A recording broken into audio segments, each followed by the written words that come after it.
Did you ever lose a loved one and wish that you could keep a piece of them close to you?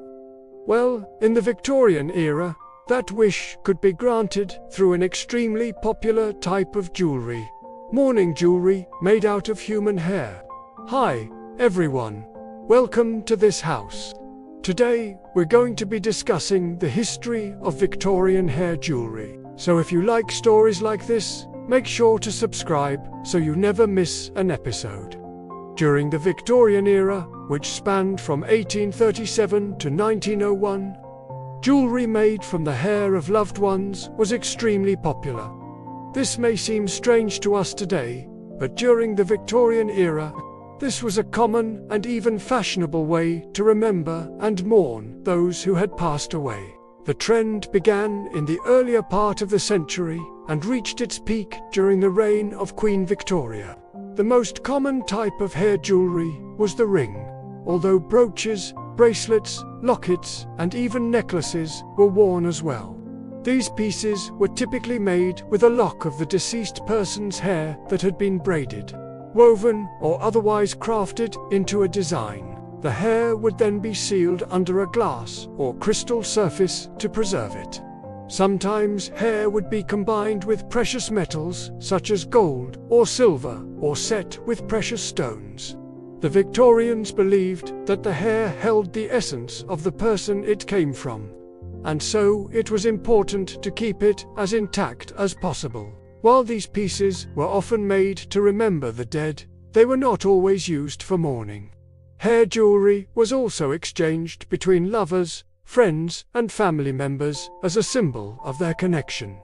A gift of hair jewelry was a very personal and unique one, since each piece literally contained part of the individual it memorialized. Perhaps the most famous wearer of hair jewelry was Queen Victoria herself.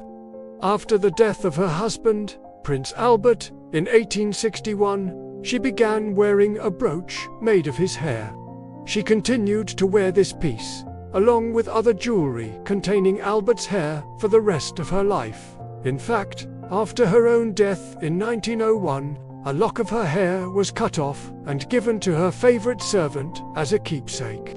It is believed that the Victorians took inspiration for their mourning rituals from the French, who had a long tradition of wearing hair jewelry. The French were also influenced by the Romantics movement, which emphasized emotion and individualism. This, combined with the rapid industrialization and urbanization of the time, led to a preoccupation with death and the afterlife. The Victorians believed that death was a natural part of the human cycle and should be celebrated rather than mourned.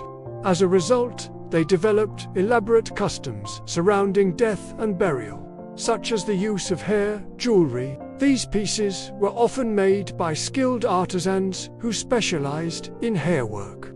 However, they could also be made by family members as a way to remember and honor their loved ones.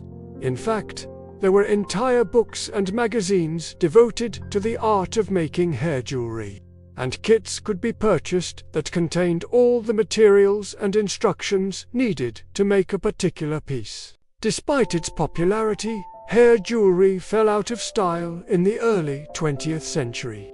This was likely due to a combination of factors, including changing fashion, a more casual attitude towards death, and the rise of new technologies that allowed for the preservation of other types of mementos.